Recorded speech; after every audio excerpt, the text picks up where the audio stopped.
আমার প্রিয় ছাত্রছাত্রীরা, আজকে আমরা আলোচনা করব মানুষের হৃৎপিণ্ড কি। প্রথমে দেখে নেওয়া যাক মানুষের হৃৎপিণ্ডটা কেমন দেখতে। আমি এখানে একটা মানুষের হৃৎপিণ্ড তোমাদেরকে এঁকে দেখাচ্ছি। নম্বরচ্ছেদে মানুষের হৃৎপিণ্ডটা দেখতে কেমন সেটা আমরা জানতে পারি।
এইটা হলো একটা মানুষের হৃৎপিণ্ডের নম্বরচ্ছেদের একটা সিস্টেম।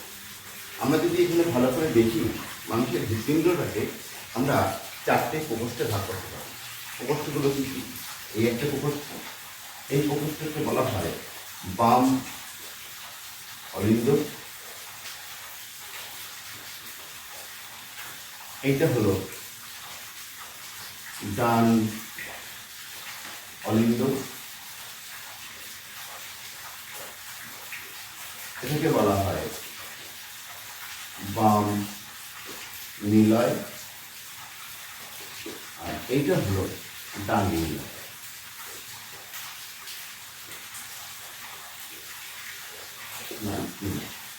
তাহলে হৃৎপিণ্ডের চারটে প্রকোষ্ঠ আমরা জানতে পারলাম।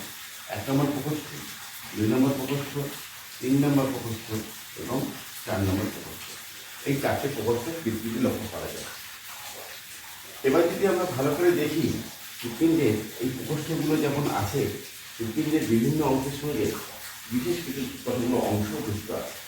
যেমন আমরা যদি ভালো করে দেখি বাম অলিন্দ, বাম অলিন্দের সঙ্গে 1টা 2টো 3টে এবং এই 4টে, মোট 4টি ফুসফুসীয় শিরা,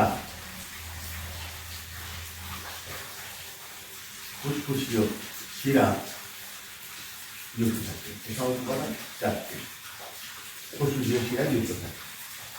ঠিক তেমনিভাবে ডান অলিন্দের সঙ্গে একটি ঊর্ধ্ব মহাশিরা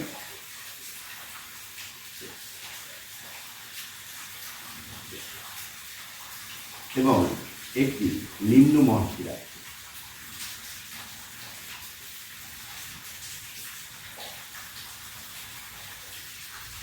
যুক্ত থাকে। তাহলে আমরা কি দেখলাম? বাম অলিন্দের সঙ্গে 1টা 2টো 3টে 4টে, এই 4টি ফুসফুসীয় শিরা যুক্ত থাকে এবং ডান অলিন্দের সঙ্গে একটি ঊর্ধ্ব মহাশিরা এবং একটি নিম্ন মহাশিরা যুক্ত থাকে। এখন ফুসফুসীয় শিরার মাধ্যমে অক্সিজেনযুক্ত রক্ত এই বাম অলিন্দে আসে, বাম অলিন্দের মধ্যে প্রবেশ করে, অর্থাৎ এখানে অক্সিজেনযুক্ত রক্ত প্রবেশ করে। ঠিক তেমনিভাবে একই সময় ঊর্ধ্ব মহাশিরা এবং নিম্ন মহাশিরার মাধ্যমে কার্বন ডাইঅক্সাইডযুক্ত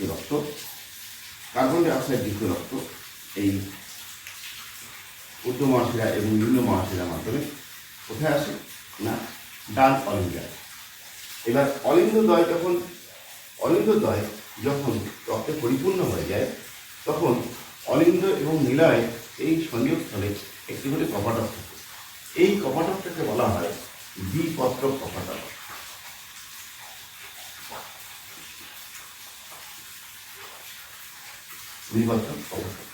ঠিক তেমনিভাবে এই কপাটক অংশটাকে বলা হয় দ্বিপত্রক কপাটক। দ্বিপত্রক কপাটক। কপটকে বলা হয় দ্বিপত্রক।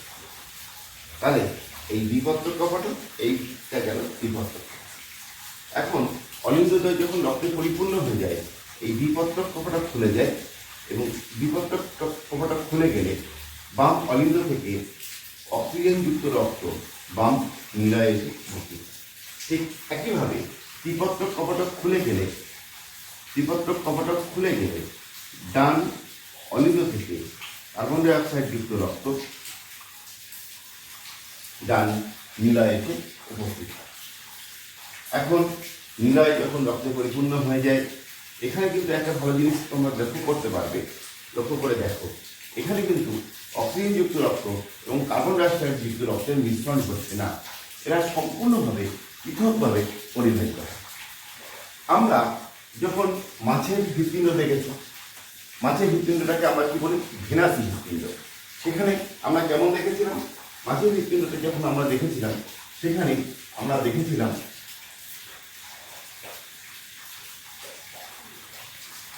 সেখানে একটা অলিন্দ এবং একটা নীলয় অবস্থান করেছিল।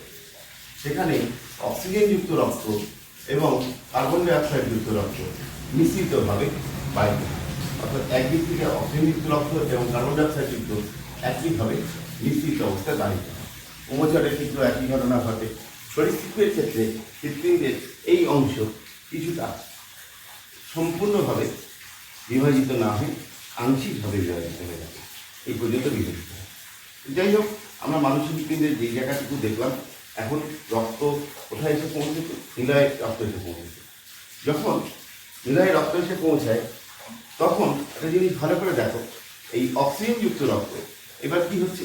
এই অংশটাকে বলা হয় মহাধমনী। মহাধমনী। এই মহাধমনীর মাধ্যমে এইখানে যে একটা কপটক লক্ষ্য করা যায়, এই কপটকগুলোকে বলা হয় অর্ধচন্দ্রাকার কপটক। অর্ধচন্দ্রাকার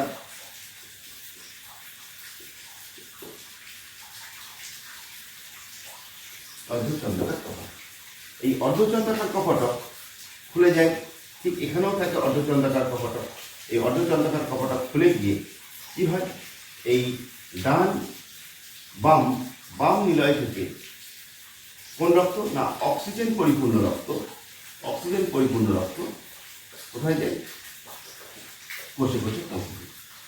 সারা শরীরে যত কোষ আছে সেই সমস্ত কোষে এই অক্সিজেনযুক্ত রক্ত সারা কোষে পৌঁছে।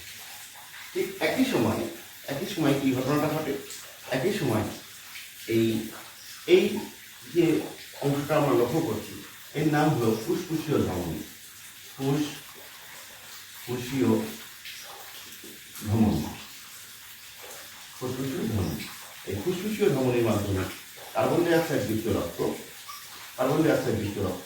কোথায় যায়? না, ফুসফুসে পৌঁছাবে। কার্বন ডাই অক্সাইড যুক্ত রক্ত ফুসফুসে পৌঁছাবে। এটা কোথায় যায়? না, ফুসফুসে যায়।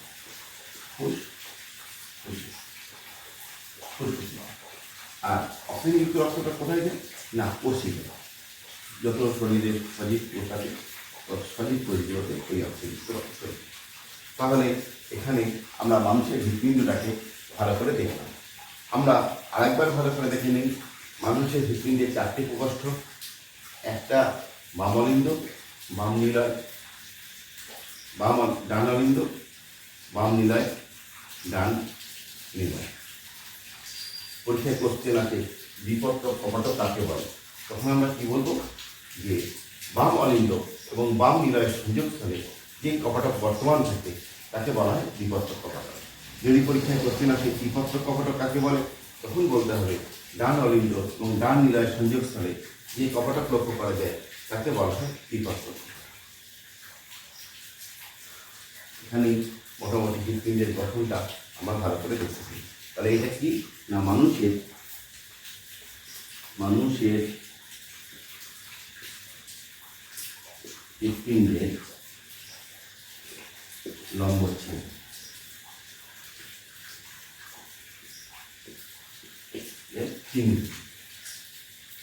তাহলে আজকে এখানেই শেষ করা যাক। আগামী দিন আমরা এই বিষয়ে আরো অনেক কিছু জানার চেষ্টা করব। ধন্যবাদ সকলকে।